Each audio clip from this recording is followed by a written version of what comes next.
শুভরাত্রি বন্ধুরা, দেখো আমি লাইভ শেষ করে চলে এসেছি রান্নাঘরে। আর আজকে আমাদের হবে গরমা গরম লুচি। তো লুচি অনেকদিন খাওয়া হয়নি, তাই লুচি করলাম। আর দেখলে না, ওটা মেয়েটার জন্য লুচি, মেয়ে তৈরি করেছে মেয়ের জন্য লুচি।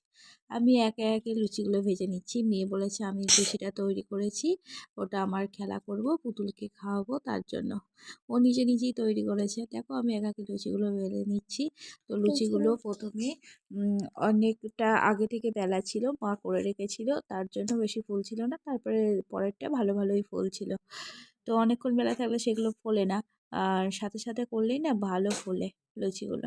দেখো আমি এসে করে নিচ্ছি লুচিগুলোকে আস্তে আস্তে। আর এই শীতকালে কিন্তু এই লুচি লুচি বলো বা লুচি বা রুটি টাইপের যে কোনো খাবার বলো, আটার জিনিস, এগুলো কিন্তু রাত্রিবেলা খাওয়াটা শ্যুট করে যায়, কিন্তু গরমে কিন্তু এগুলো খাওয়া যায় না, সত্যি কথা বলতে। লুচিগুলো অনেকগুলোই হয়েছিল, তো সবার জন্যই করেছিলাম সবাই। আর লুচিগুলো দেখছো তো একটু বড় বড়ই হয়েছে, বাড়িতে খাবো, নিজেরা খাবো, তার জন্য একটু বড়ই করেছিল লুচিগুলোকে। আর বড় করলে মানে একটা দুটোর জায়গায় একটা খাবে, কোনো ব্যাপার না, খাওয়া নিয়ে কথা মনে হয় যে এটাই।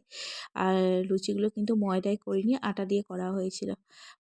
ময়দার লুচিটা ভালো লাগে ঠিকই, কিন্তু আটা দিয়ে করা হয়েছিল লুচিগুলো। বাড়িতে ময়দা ছিল না, আটা ছিল, আটা দিয়ে লুচিগুলো করে নিয়েছে। যখন লাইভ করছিলাম মেয়ে জিজ্ঞাসা করছিল কি খাবে, দিয়ে বললাম তো লুচি করো, তাহলে মা তার জন্য লুচি করছিল।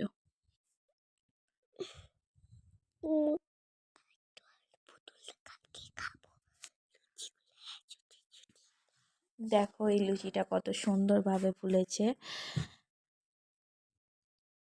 যে লুচিগুলো বেশি ভালো ফোলে না, সেগুলো কিন্তু খেতেও টেস্ট লাগে।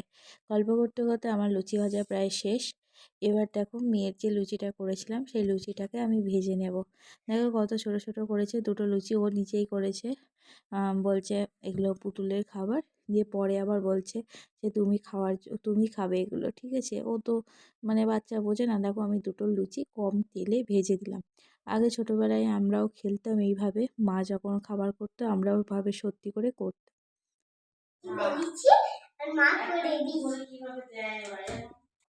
দেখো লুচি ভাজা শেষ, এখন খাওয়ার পালা। তো একটা মিষ্টি বড় সাইজের আর কটা লুচি নিয়ে বসে পড়েছি খেতে। চলো আমি খেয়ে নিই লুচি গরমা গরম আর মিষ্টিতে কিন্তু লুচিটা খুব ভালোই লাগে। তার মধ্যে যদি হয় সাদা মিষ্টি বা পান্তুয়া, এরকম রসের মিষ্টিগুলো দিয়ে কিন্তু ভালোই লাগে। তো আমি ততক্ষণ খেতে থাকি আর তোমরা ভিডিওটা ততক্ষণ দেখতে থাকো। যদি ভিডিওটা তোমাদের ভালো লেগে থাকে তো একটা লাইক আর একটা কমেন্ট অবশ্যই করো, কারণ তোমাদের একটা সুন্দর কমেন্ট আমাকে কিন্তু আরও ভিডিও বানাতে উৎসাহ করে। তো কমেন্ট করতে কিন্তু কেউ ভুলবে না, একটা সুন্দর কমেন্ট অবশ্যই করবে।